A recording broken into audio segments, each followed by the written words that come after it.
Sanibonani balingani mabhungu namatshitshi, igama lami uSpooky N isiZulu. Namhlanje siyaqhubeka nombhalo wobuciko obizwa ngokuthiwa Izinyembezi Zothando. Siqhubeka nendatshana osihloko sayo sithi Insimbi Edla Ezinye. Sigcine sidingida isixakaxaka lapho u-Andile okunguyena umlingiswa omkhulu eboshwa khona. Ukukhumbuzana nje, isixakaxaka ingenkathi bonke abalingiswa bekhungethwe zinkinga ezithile kungeyena kuphela umlingiswa osemqoka. U-Andile naye ufuna ukubopha uDukuza, bayadudulana. Kungani u-Andile efuna ukubopha uDukuza? Yingoba uDukuza ufuna imali yokugwazelwa. Ngokuka-Andile, lokho kuwubugebengu. Umuntu ofuna imali yokugwazelwa kumele aboshwe. UDukuza usophe ukuthola imali yomklomelo noma umbhalangashongo, kodwa bekunemali ebikade ibekiwe ekutheni ozobhula lo mlilo abambe isigebengu uyoklonyeliswa ngesamba semali ethile. UDukuza uyabona ukuthi u-Andile akadlali, ufuna ukumbopha okwangempela ngoba sezibophene zombili. UDukuza memeze, ngibambisene umbulali, nangu ebaleka. Abantu badideke ngoba akaziwa umbulali phakathi kwabo bobabili. Uyathonywa u-Andile, uyaboshwa. Kungani eboshwa? Yingoba ziyabonakala izimpahla zikanina kaSphiwe emotweni ka-Andile. Lokho kuyamvevezelisa uSphiwe, usakaza u-Andile ngempama. UDukuza ugqugquzela uSphiwe ukuba abulale u-Andile. Uqeda adelele uSphiwe ambize ngesinoko ngoba uSphiwe angafuni ukubulala u-Andile ukuze u-Andile kube nguyena ondlalela unina kaSphiwe. Amazwi kaDukuza enza uSphiwe aphume nembazo ngesizathu sokuhlahlela u-Andile. Kufika amaphoyisa kahulumeni, useyaboshwa-ke manje u-Andile ngoba ezovalelwa ejele.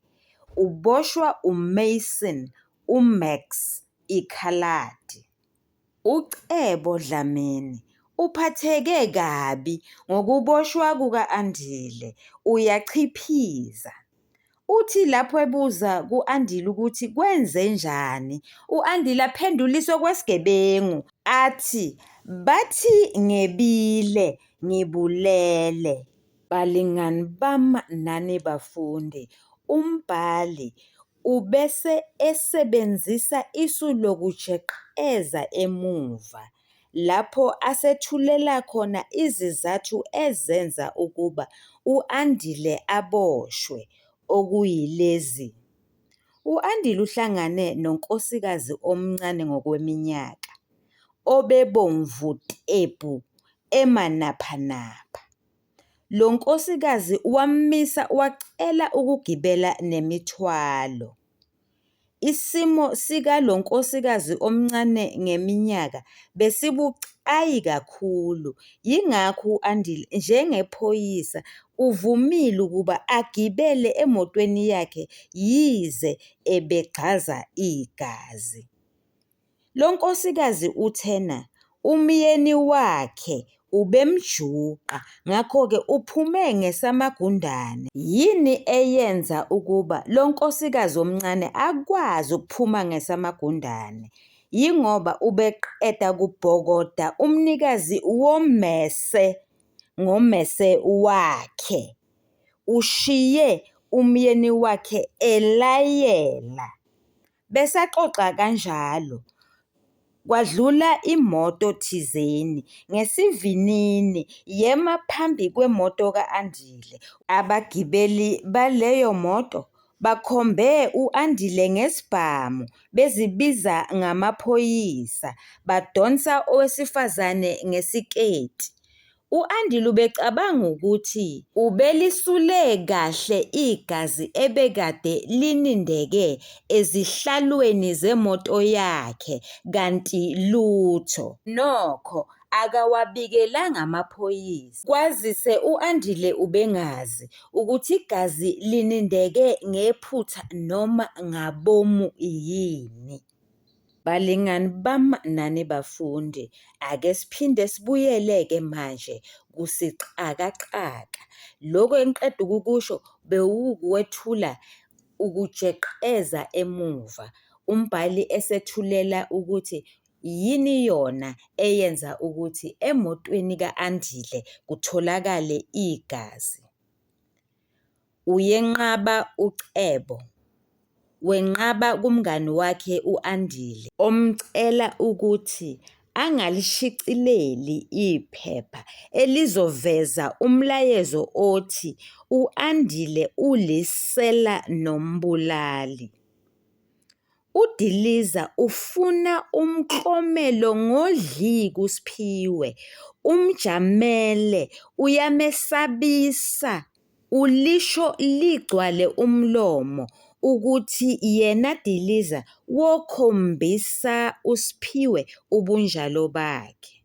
UDiliza usola uCebo ngokuhambisa izinto ngetiye ngoba engalushicilelanga udaba olumayelana nomseshi odumile ongu-Andile. Uyakhononda okwangempela uDiliza ngoba nanoma umbiko ngo-Andile ulotshiwe kodwa ulotshwe kafuphi futhi awukho ekhasini lokuqala.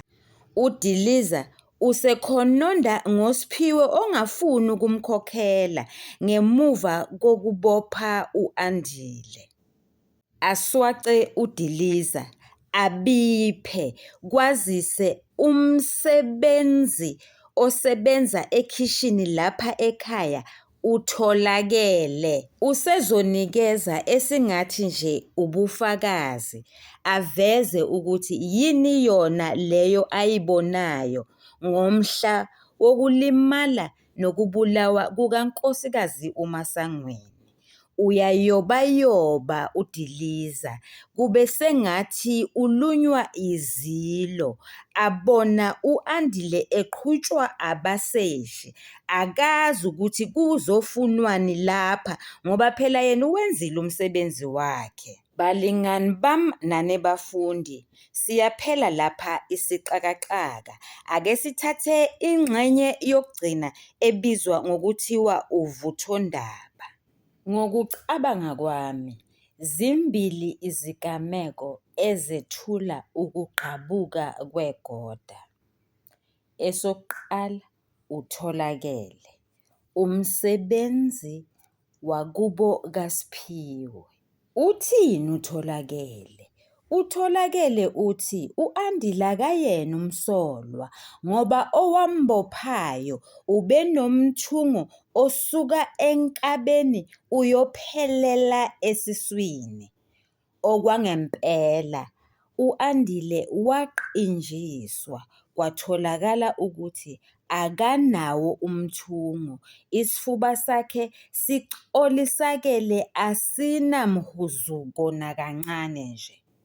Isigameko sesibili, kufika intombazana enhle. Umbhali manje useyasicashisela, usethi lo wamuntu wesifazane owayemncane ngokweminyaka, umbhali ayembiza ngonkosikazi. Umbhali uthi leyo ntombazana yayikhala izinyembezi ibingelela ngesililo ithi sikhathele ukushaywa, iyabulawa ngoba kufuneka indandatho eyasala emotweni. Ibuke u-Andile naye ayikhumbule. lagqabuka igoda.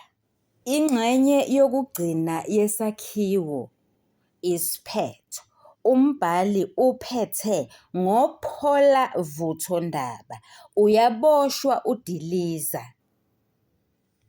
Uyazibongela u-Andile uthi, "Yadla insimbi edla ezinye." Umbhali athi ukusebenzisa kancane isu lokujeqeza emuva asethulele ukuthi udiliza ulapha nje ngoba eqeda ukweqa ejele. Ubengena ephume ejele. Unomthungo osuka enkabeni uye esifubeni. Indlu ikubona kanjani lokho ukuthi unomthungo osuka enkabeni lo bowushiwo utholakele? Qhumiyani ihembe ngenkathi udiliza ezabalaza engafuni ukuboshwa. Uyaxolisa uSphiwe ngokuqhumisa impama ku-Andile. U-Andile noCebo bayancokola. Bazibiza ngokuthi bobabili bangu-A-B-C-D ngoba bango-Andile Buthelezi noCebo Dlamini. Balingani bami nani bafundi, nisale kahle, niyathandwa. Kwazise sesigoqile indatshana yethu ethi insimbi edla ezinye.